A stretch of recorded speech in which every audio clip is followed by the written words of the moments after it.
Hare Krishna. I'm very happy to be in the Sangha, and I regret that tomorrow I won't be able to stay because I had booked my ticket before I knew the dates of the symposium. Otherwise, I would have liked very much to stay tomorrow as well. So this topic is related to the presentation I made during the ILS about East meeting the West in terms of uniting ISKCON India and the rest of the world in order to preach Krishna consciousness. But here the focus is going to be much more focused on education, which is the topic we are discussing today.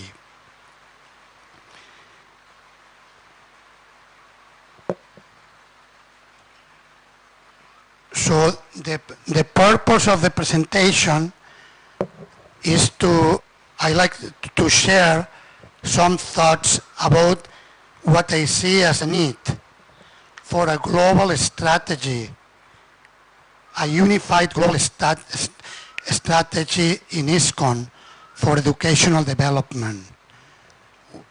I don't think at the moment we have one.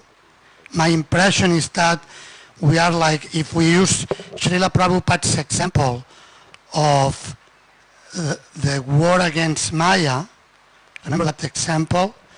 If we use that example, the impression I have, we are like the guerrilla. You know guerrilla? A little group of guerrilla men are doing their little work here, another group in the other side, but we don't have like a unified army with a clear strategy. This is what we are doing in terms of educational development. So that's one aspect.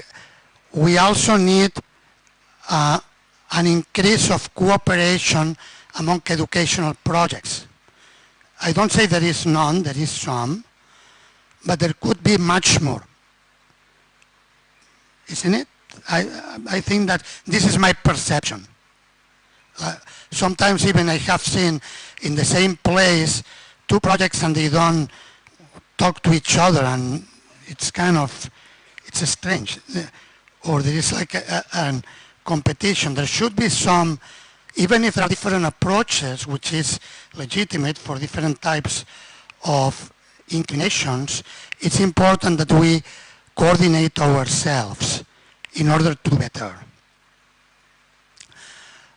And thirdly, we do need global unity in order to establish a university. We are talking about the university for many years, and I'm very enthused by Pranava Prabhu's presentation that things are moving forward. Still, for many years we talked and we did nothing. And later on we will see some examples of people who did talk less and did more.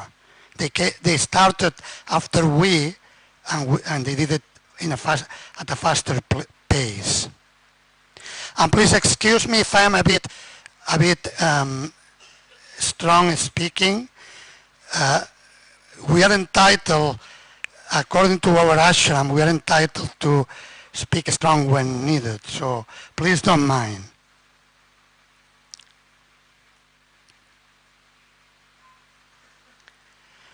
Okay, so Sri Chaitanya Mahaprabhu's and Srila Prabhupada's order was that everyone helps in his mission to spread Krishna consciousness around the world, and especially Indians. As we see in the Bharata Bhumita verse, someone who took birth in India should make his life successful, working for the benefit of others, that is by spreading Krishna consciousness all over the world. And in the purport, it's a long purport, Srila Prabhupada says that the effort of one Indian did so much for the world. What to speak if many Indians do this? How much more will be achieved. Of course, Srila Prabhupada is speaking in a very humble manner, but he's also very objective. As Prabhupada told us, do as I did. That was his mood. And within this section, it is now the duty of the leading men of India to consider the importance of this movement and train many Indians to go outside of India to preach this cult.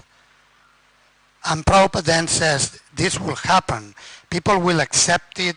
There will be cooperation. That's his personal experience among the Indian people and among the other people of the world. And the mission of Sri Chaitanya Mahaprabhu will then be fulfilled. And then Prabhupada says, this is not only for Indians, but it is the duty for everyone. And he says that he's very happy that American and European boys and girls are seriously cooperating with this movement. So this is how the movement was established by Srila Prabhupada, by combining the forces of the West and the East. And Srila Prabhupada used the Anda Pangu Nyaya, also found in Aesop's fables, the logic of the lame and the blind man. In those years, in the 70s, perhaps the difference was more clear than now, because now India is developing also materially, and the economy in the West, in some countries, is not so strong anymore. Like India and China economies are going up, but still the same principle applies, that we need both vision and we need the ability to do something. And Srila Prabhupada used the ability to do things from the West and the resources, financial resources. He combined it with the vision of Shastra Chakshus, found in India and through the generations of gurus and also families who follow the Guru Parampara. Still there are many families in India who appreciate the teachings of Shastra. Of course, also it is rapidly degenerating, undoubtedly, in India. Sometimes you find worse things in India than in the West. You find both. Srila Prabhupada said, in India you find the best and you find the worst as well. So, with the energy of his Western disciples, Srila Prabhupada established the Mayapur project. We are benefiting so much from this project. The Hare Krishna Land project in Mumbai and the Sri Sri Krishna Balaram Mandir in Vrindavan. These projects were very much dear to Srila Prabhupada, and many Western disciples of Srila Prabhupada literally risked their lives to establish these three projects, and many tens and hundreds of thousands of dollars came to India to build up these centers.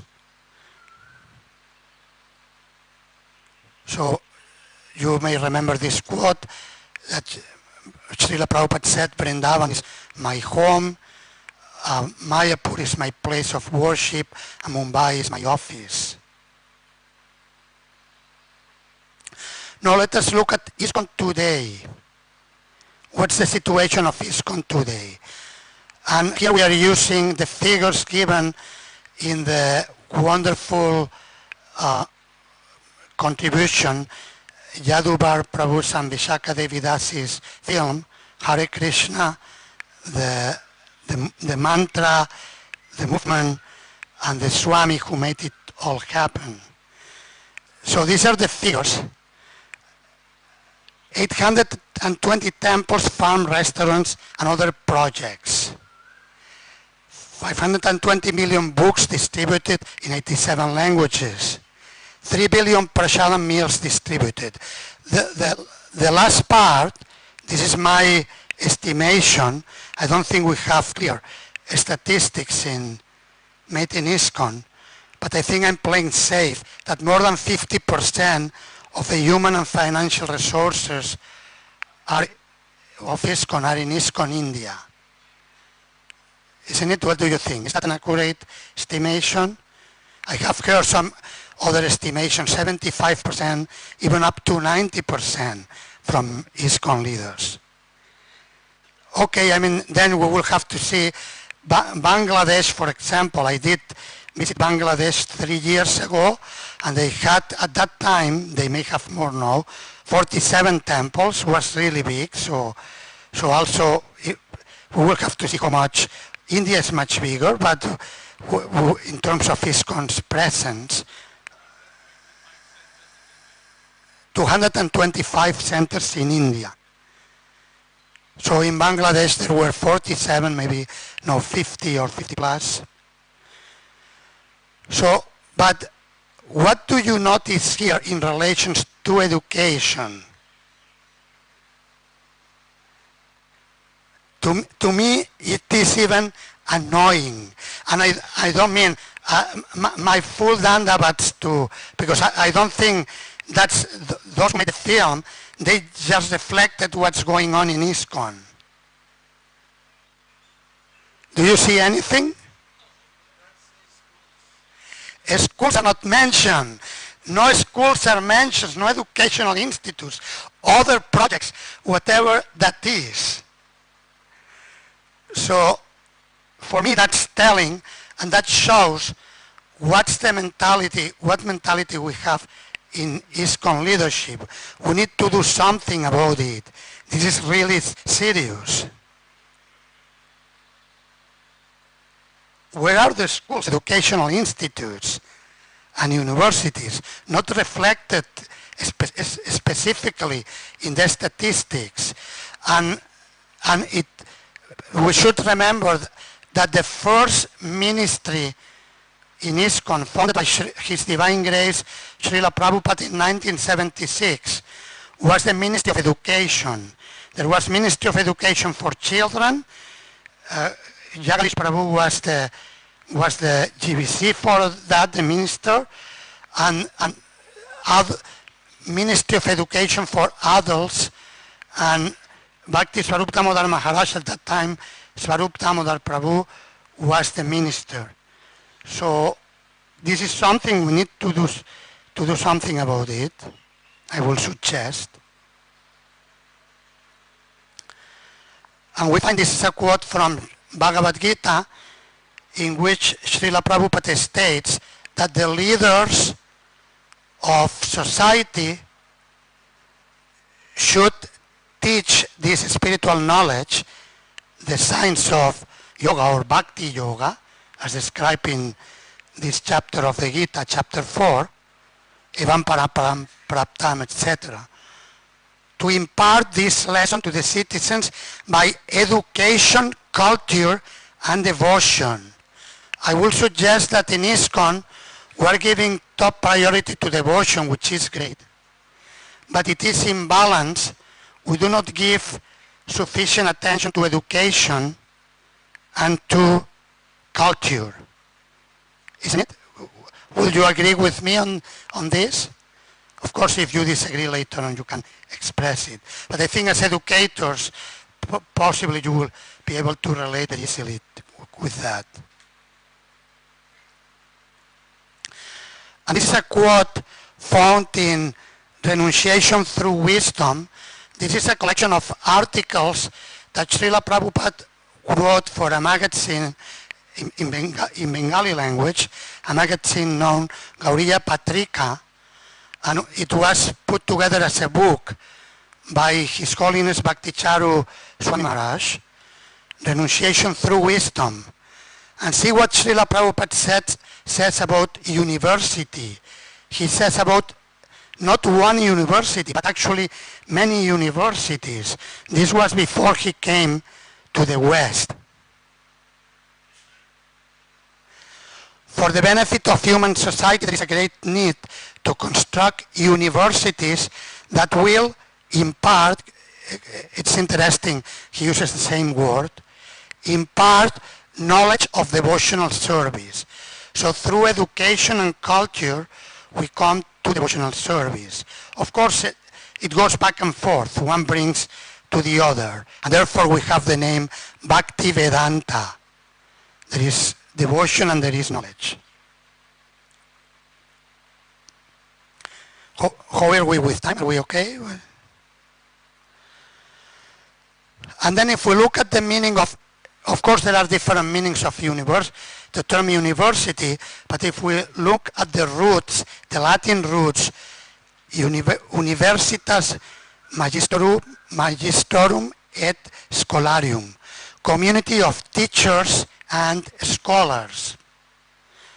So I don't say we don't have a community of teachers and scholars, but as we were saying, following the example referred before, when we are in guerrilla mode, little groups here and there, we don't have a really a strong community.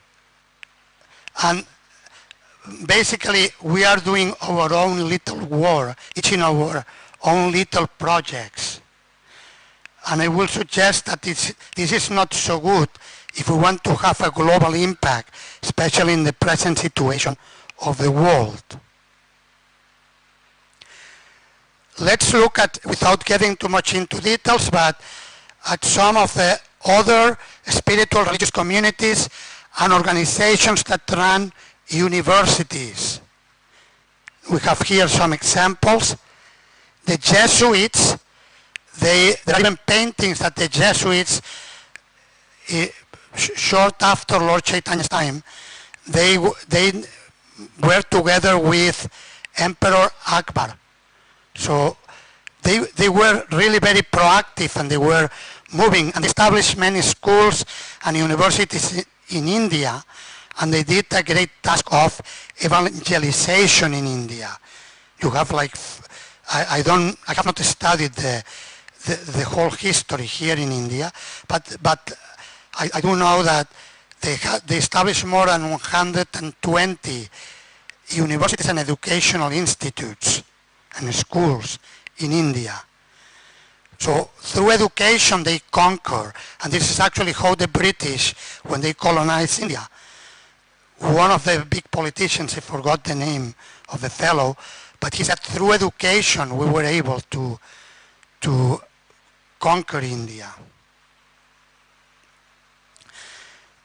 The Mormons, they have Brigham Young University. It is the biggest private university in the US, and they send missionaries all over the world. They teach them the language of the country the missionaries are going to be sent for 2 years, and a little bit of the culture, so that they can connect with the people. Otherwise, people will think they are coming from another planet.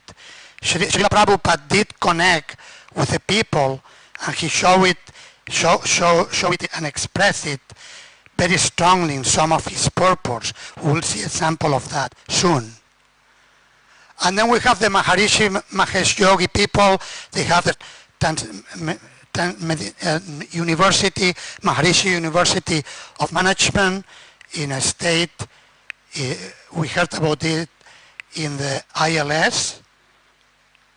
So in a state in the US, and they teach their process of meditation. There are many Islamic universities where they train their people.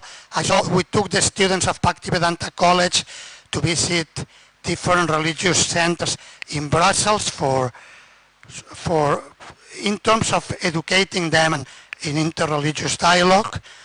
And we saw that in the biggest mosque in Brussels, there was one floor for the mosque, many people praying, but 2 floors for running courses for education. So more education than praying. And the Muslims, they do pray. We also pray a lot, but they do pray a lot as well. And then Vivekananda Yoga University. I visited the Vivekananda Yoga University in South India. We went with His Holiness Yadunandan Swami Maharaj for a preaching program. in relation to yoga to the Art of Living Foundation headquarters, and we were invited to the Vivekananda Yoga University. And I was fuming when I met one student from Mayapur who went to study there because there was no university in Mayapur. I was really fuming. I mean, please excuse me that if I am expressive, but I was really upset about that. And then even the Sai Baba Art of Living Foundation, Amritananda Mayi Amma, the lady who hugs people, she has 5 campuses under her name. What are we doing? Some leaders of ISKCON, like His Holiness Tamal Krishna Goswami Maharaj, went into academia again, and he did a wonderful contribution by publishing, it was published post-mortem, but A Living Theology of Krishna Bhakti, his doctoral thesis examining Srila Prabhupada's theological contribution.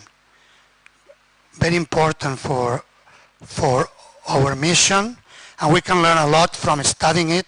If you have not read it, please, I will highly recommend it, because for any educator it's very important, this analysis of Goswami Maharaj. And there, Tamal Krishna Goswami analyzes the importance of a balanced approach to preach. This is what Srila Prabhupada did.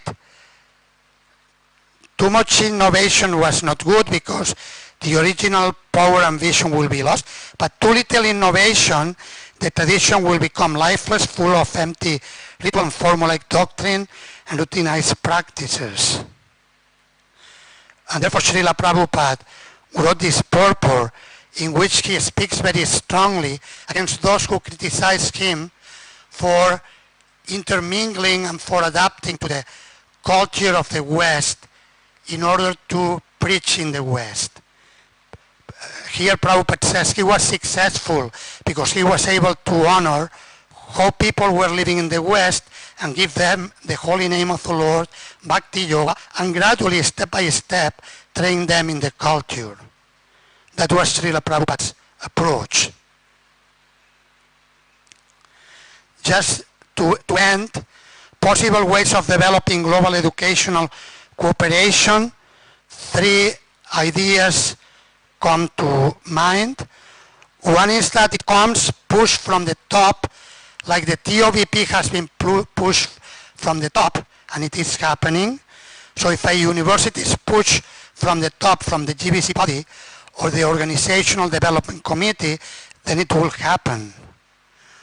Another one is that it's a global strategy orchestrated by the Ministry of Education, and this may require to get in touch with some persons experienced in that. For example, we have Radhanath Prabhu from Hungary, who is the Dean of the Faculty of Arts and Humanities at the University of Budapest.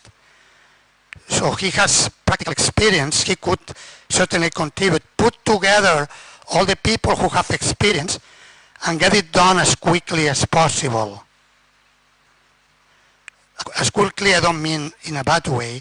I mean get it done well, as quickly as possible.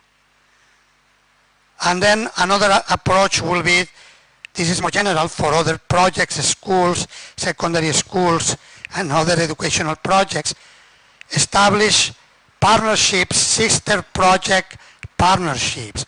Find a project you can work with, and then let's do something together. And maybe even groups of projects that can cooperate. Thank you very much. I think that's all. Thank you. Jai Shri Prabhupada. Thank you, Maharaj. We'll take some questions. Yes. Hare Krishna Maharaj. Thank you. I was wondering if there is a possibility of doing something similar to what was done in London with the Krishnavati schools, basically partnership with the government, and because main problem with establishing something serious in ISKCON is money, as we know from Gopal Bhatta Prabhu, comparing to how much we spend, how much Mormons are spending, what's the difference in budget. So, and establishing serious educational institutions, that means tens or even hundreds of millions of dollars, pounds, whatever, euros.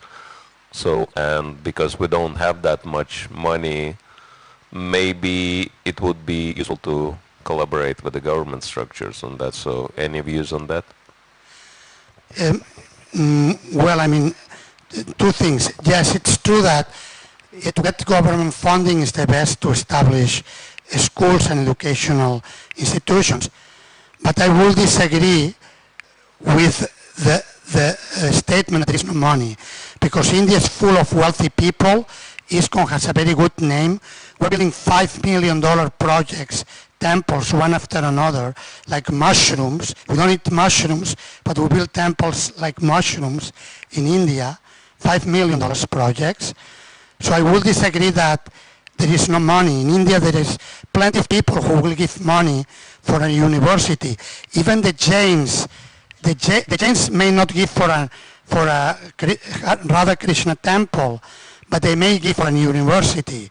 We may need to include some department where they can do Jain studies or something, but that's fine. Well, they exist. They are there in the world, and a university should establish dialogue with all different groups of people in life, and we could get money.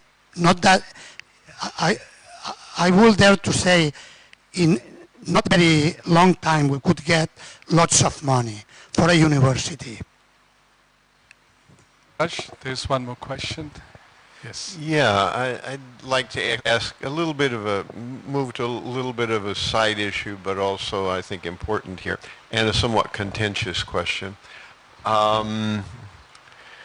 We see that in the West, many, and for that matter in Europe, many religious institutions, in fact almost all, educational institutions were started by religions. I think Cornell University was the first to be started by a non-religious person, by either Dickens or White, I don't remember which one of the two. Yet we see these institutions now are the stronghold of atheism, you know. And for instance, the YMCA and the YWCA, many of these kind of organizations were in one point in our history of the world designed to bring people to some kind of spiritual focus. But now they've been watered down, washed out, and they seem to do almost the opposite. What would you say is the safeguard or the methodology by which this will not happen to our organizations as time goes on? Because organizations of education will be expected to work with other organizations of education, and the feedback back and forth will definitely have some kind of effect. We can define what type of university we want to do. Doesn't mean we have to do it conforming to all the values and standards of the present universities. Academic standards and professional standards, yes, but the content of values, we can define it. Like this Vivekananda Yoga University, they preach Neo-Vedantas. They are basically Mayavadis in their presentation, but they have created 4 different faculties of yoga in relation to health sciences, in relation to human sciences, and so on. They had four different groups of study. So we can define our areas of study, and if something we don't want to deal with, we don't have to include it. It's not that we have to study each and every science in the world. Although if we do it and we're able to present it in a very scientific way, we will have a powerful impact in the world as well. So it will be like take out the thorn with another thorn. So, but yes, the risk, as Maharaj is saying, certainly is there. That risk, and we should be very careful. And the same happens with ISKCON, and the more we grow, the more risk there is for deviations. Yeah, just a little bit of an addition to that point, that it seems that it would do well for us to study how these religious organizations went from an obviously fully religious basis to their present completely secular stand. What were the, I know it didn't happen overnight. I know it probably even sometimes took decades, maybe centuries. But the transition was made, you know. What is it that caused them to go from that one side to the other side? I think we should do some study there. Yes, and usually this type of research are done in universities. Like it's like PhD, thorough research on a particular topic. Like for example, Varnashram Dharma. We talk about Varnashram Dharma a lot, but we have not done very thorough research on Varnashram. I did just a master level research on Sannyas, which is our leading ashram, and I found out many things which can't even call into question some things we do. I won't get into that now, but we need to have well-informed discussions by doing thorough research, and therefore we need Krishna-conscious universities.